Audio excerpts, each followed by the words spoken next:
I really didn't mean what I said or how I felt about this, that, and the other. Okay, hopefully it won't be too late, but for some people, they keep doing it, and they keep doing it, and they keep doing it, and even God gets tired. And then that's when he starts laying people to rest. Okay, how many times are you going to abuse and use? How many times is he going to keep coming to you and telling you, don't be sneaky, don't lie, don't curse, don't steal, try to stay away from this person and that person. How many times does he have to keep coming to you and keep telling you these things? Eventually, as one person told me back in the day, iron wears out. Okay, people are not going to keep forgiving you. People are not going to keep saying, oh, it's okay, it's all right. They're not going to keep staying in your presence. God has a way of moving on people to a point where they will just go ahead and do certain things to keep you at bay, when you just keep over and over again doing things that even God himself tells you, stop, just stop. Warning, flash, flash, red alert. Okay? But some people, they, flatter themselves, And in this case, this enemy of his, for in his own eyes, he flatters himself too much to detect or hate his sin.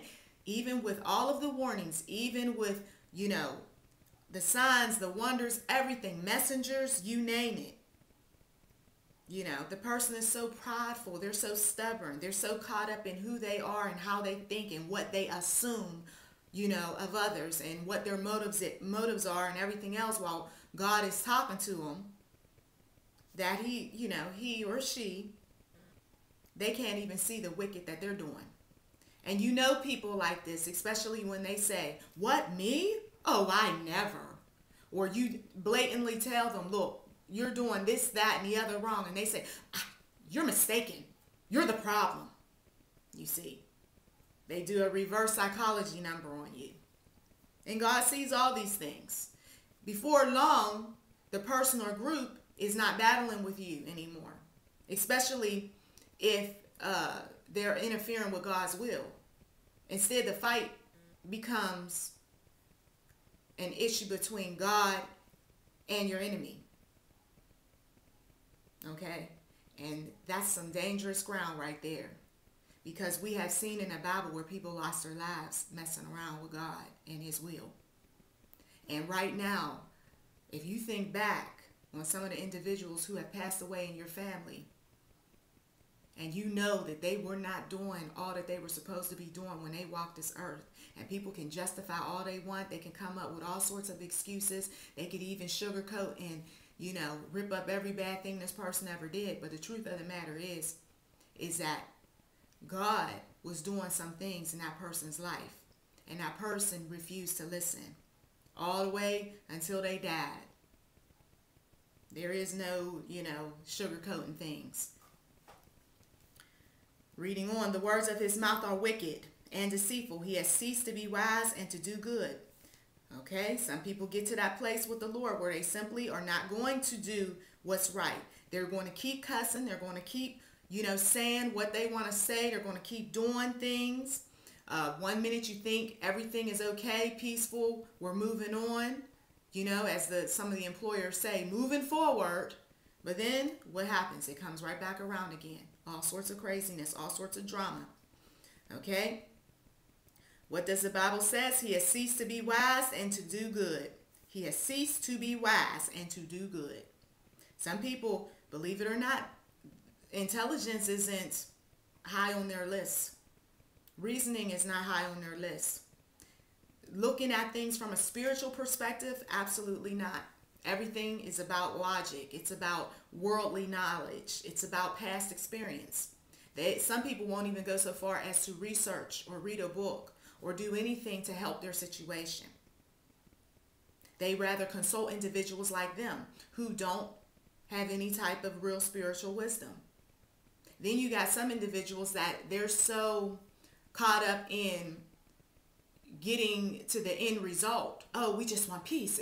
We don't need this type of drama. They're just so focused on that they're not looking at the steps that lead up to peace. So they want to skip all of the, meetings and everything, dealing with,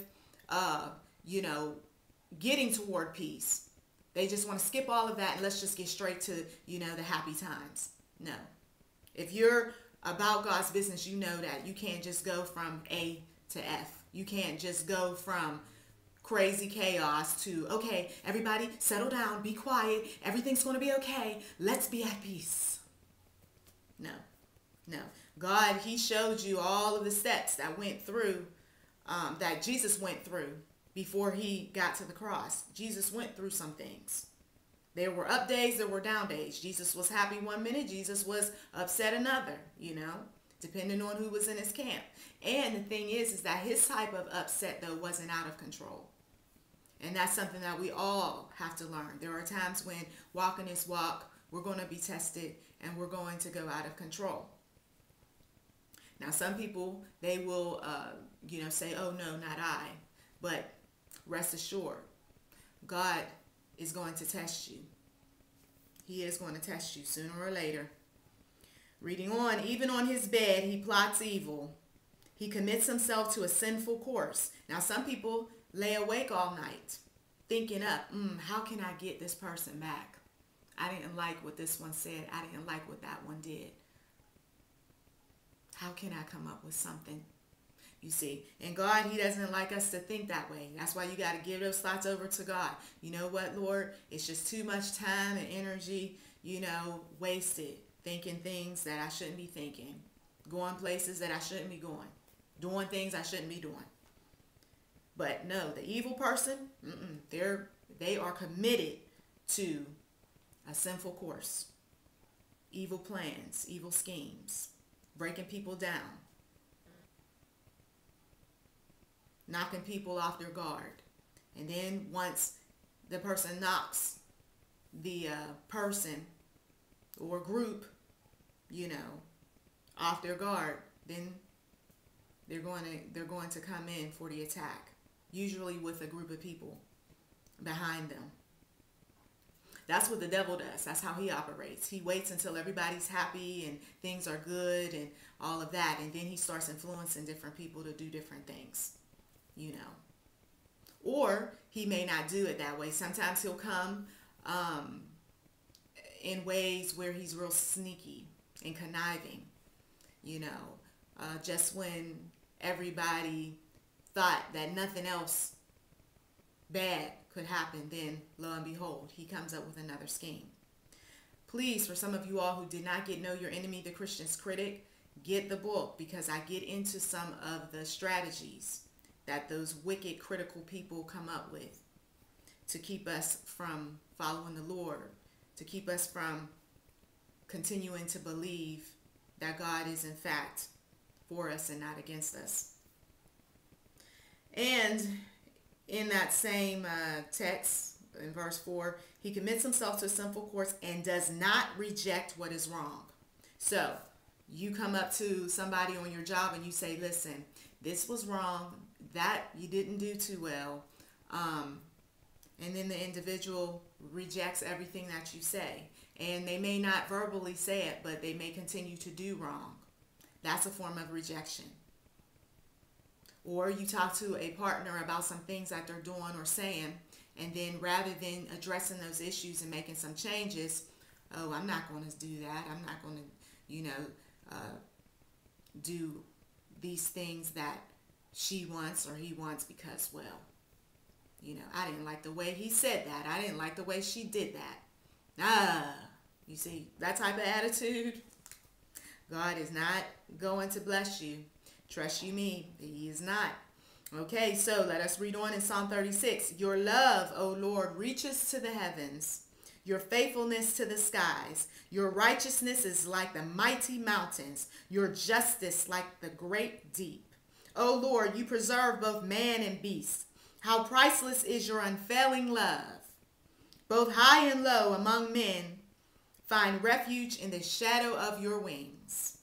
They feast on the abundance of your house. You give them drink from your river of delights. For with you is the fountain of life. In your light we see light. So David started off in what some would say, oh, that was just negative, so much in, just so few sentences. But then he brings it back to God. Notice that. All the negativity and all the issues, Now, by verses 5 through 9, he's positive. It's like he's talking to God like someone who highly adores, their boss or their mentor, or even their partner.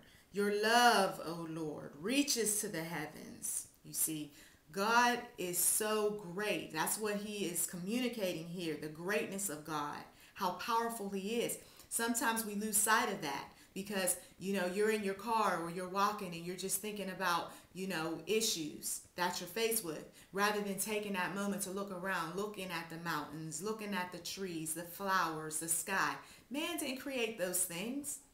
It doesn't matter how many tests he, comes up with, labels, and even the things that he recreates. He had to, get those cells and, liquids and whatever else he needed in order to recreate what he came up with. So, we've got to just stand in awe of what God can do and what he has already done. I mean, God, here in the scriptures, it says he preserves both man and beast. So it doesn't matter if you're attractive or, if you're ugly, if you got this issue or you got that issue. God's preserving both man, and beast. And he has unfailing love. Now, we know love fails when we get involved in relationships. We know this. Human relationships are frail. Okay? People are not going to forgive easily. People are not going to forget easily. Okay? But God, look toward God. God has unfailing love, both high and low among men, right? Find refuge in the shadow of your wings. God protects us. He has he has so many things that he gives us to keep us, walking with him. It's like the eagle who has these long wings, and as he is flying over, his prey, the shadow, comes over his prey before he pounces on him, okay? Well, God, he is not like the eagle in a sense where he's going to pounce on us, and just, do us in. But rather, he's going to use his wings to protect us, to cover us, you see. All right. And, there's the feasting that goes on, as we very well know, in churches. And there's feasting that goes on in your house and elsewhere. Notice, though, that in this scripture, they feast on the abundance of your house. Okay, so sometimes we're going into houses that are not committed, to Christ. And so sometimes you wonder why I'm getting a stomach upset, why I don't feel good around these particular individuals. Remember, if that house is not consecrated to the Lord, it's going to be something in the atmosphere that's not quite right. I mean, it's enough to have to deal with the enemy who's going to be seated at the table like Judas was. But at least you can be able to sit in the comfort of various folks and know that God is right there with you. But these houses and churches and office places and, buildings, you name it, that are not consecrated for the Lord, it isn't any wonder that people go, ooh, I just feel odd here. And then the next line, you give them drink from your river of delights, for with you is the fountain of life, right? There you have it. All these advertisements out here that say, oh, the fountain of life is, in this particular bottle and that particular pill, please, okay? For with you, who? Our Creator, God, is the fountain of life. In your light. Notice it doesn't say in darkness, even though we got entertainers, right? Caught up in all sorts of demonic activity and so forth. Pretending as if